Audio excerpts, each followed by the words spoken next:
은퇴 후 더 외로워진 이유, 심리학 교수는 친구에게 솔직해서라고 말했다. 1. 퇴직하고 나면 정말 자유로울 줄 알았어요. 많은 분들이 이렇게 말하죠.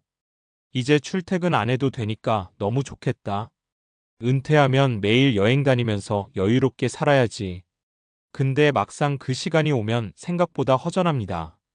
시간은 넘치는데 같이 보낼 사람이 없어요.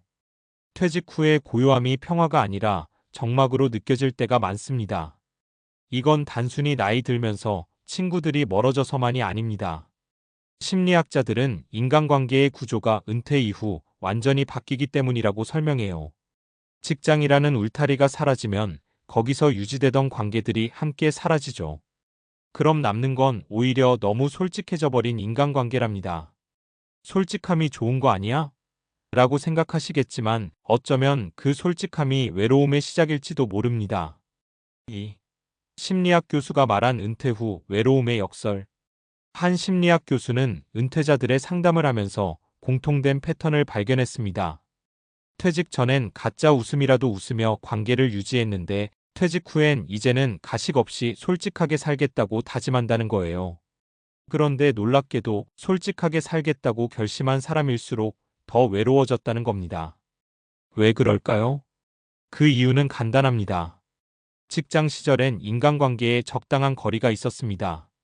서로의 단점은 감추고 불편한 말은 삼키고 겉으로는 예의를 지켰죠. 그게 불편해 보여도 사실은 관계를 지탱하는 완충장치였던 겁니다. 하지만 은퇴 후엔 이젠 더는 눈치 안 볼래라며 그 완충장치를 스스로 없애버립니다. 결과적으로 관계가 무너집니다. 즉, 가식이 사라진 자리엔 고립이 생긴다는 거예요. 3. 살해 내가 뭘 잘못했는지도 모르겠어요. 65세의 박 선생님은 교사로 35년을 근무하다 은퇴했습니다. 퇴직 후 동료 몇 명과 자주 만나 술자리도 하고 골프도 다녔죠. 하지만 몇 달 지나자 이상하게 연락이 끊기기 시작했습니다. 나는 그냥 솔직하게 말했을 뿐이야. 그 친구 수업 때 실수 많았다고, 그땐 좀 그랬다고 말했는데. 박 선생님은 자기 나름대로 진심을 말한 거예요. 이제 직장도 없고 경쟁도 없으니 서로에게 솔직해져도 괜찮을 줄 알았던 거죠. 하지만 상대방은 그 말을 비난으로 들었습니다. 그동안은 웃으며 넘겼던 말들이 은퇴 후엔 그냥 상처로 남습니다. 결국 박 선생님은 그냥 나만 솔직했나 봐라며 사람들을 멀리하게 됐어요. 이건 많은 은퇴자들이 겪는 첫 번째 함정이에요. 이제 솔직해지자는 말이 사실상 관계를 시험대에 올리는 말이거든요. 4. 살에 이젠 더 이상 맞춰주기 싫어요. 67세의 윤 여사는 은퇴 후 친구 모임을 몇 개 유지하고 있습니다. 하지만 요즘 그 모임이 점점 귀찮아졌다고 해요. 맨날 똑같은 얘기만 해요. 애들 자랑, 여행 얘기, 남편 흉. 이제는 솔직히 그런 얘기 듣기 싫어요. 윤 여사는 점점 참석을 줄이다 결국 모임에서 빠졌습니다. 이젠 나답게 살고 싶다며 자유를 느꼈죠. 그런데 이상하게 시간이 지나자 허전함이 밀려왔습니다. 집에 있어도 조용하고 연락할 사람도 없고 나를 진짜 이해해줄 친구가 없다는 생각이 들기 시작했어요. 심리학자들은 이걸 자기 기준의 강화라고 합니다. 즉, 나답게 살겠다는 마음이 강해질수록 타인과의 간극이 커지는 현상이죠.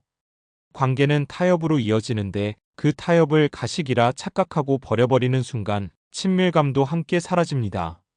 5. 살에 그냥 연락이 오면 귀찮아요. 정 선생님은 72세입니다. 퇴직 후에도 지인들과 연락을 자주 주고받았지만 어느 날부터인가 그게 귀찮아졌습니다. 이제는 내 시간 아까워요. 그냥 혼자 있는 게 편하고 좋아요.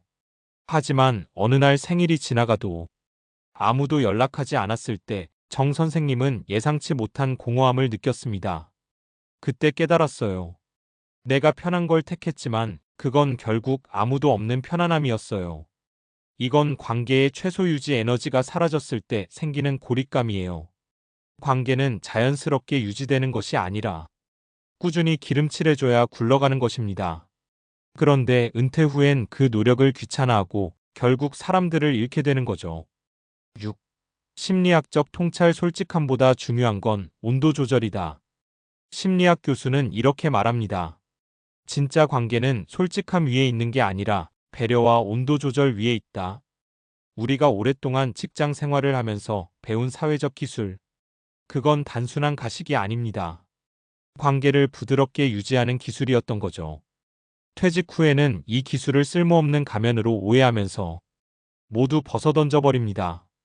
하지만 인간관계는 맨 얼굴끼리 부딪히면 금방 상처가 나요. 서로의 온도를 조절하는 그 적당한 거리가 오히려 관계를 지켜줍니다. 즉, 은퇴 후에는 솔직함보다 섬세함이 더 필요하다는 거예요. 7. 외로움을 줄이는 3가지 방법. 진심보다 온기를 전하세요.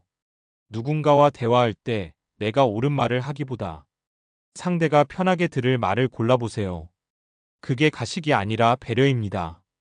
은퇴 후에는 정답보다 감정의 온도가 중요합니다. 관심을 꾸준히 표현하세요. 먼저 연락하면 질린다. 괜히 부담 줄까봐. 이런 생각이 관계를 끊습니다. 먼저 안부를 묻는 건 약함이 아니라 유지의 기술이에요. 관계는 관리가 아니라 온기순환이니까요.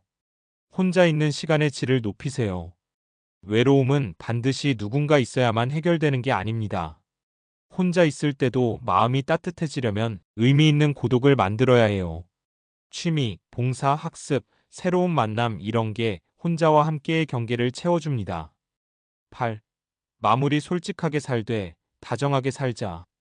퇴직 후 외로움은 누구에게나 찾아옵니다. 그건 이상한 일이 아니에요. 평생 사회 속에서 역할로 살아왔던 우리가 이제 나 자신으로 살아가야 하기 때문입니다. 그런데 그 나 자신이란 게 꼭 날 것일 필요는 없습니다. 너무 솔직해서 상처 주는 나보다 조금 덜 솔직해도 다정한 내가 더 오래 사랑받습니다. 은퇴 후의 인간관계는 이제 진실한 말이 아니라 따뜻한 말로 이어집니다. 그 차이를 이해할 때 우리는 더 이상 외롭지 않습니다. 결국 심리학 교수가 말한 핵심은 이거예요. 은퇴 후 외로움은 친구가 줄어서가 아니라 관계를 부드럽게 이어가던 당신의 여유가 사라져서 생긴다. 그러니까 너무 솔직하지 말아요. 조금은 둥글게, 조금은 천천히, 그리고 여전히 다정하게. 그게 은퇴 후에도 행복하게 사는 사람들의 공통점입니다.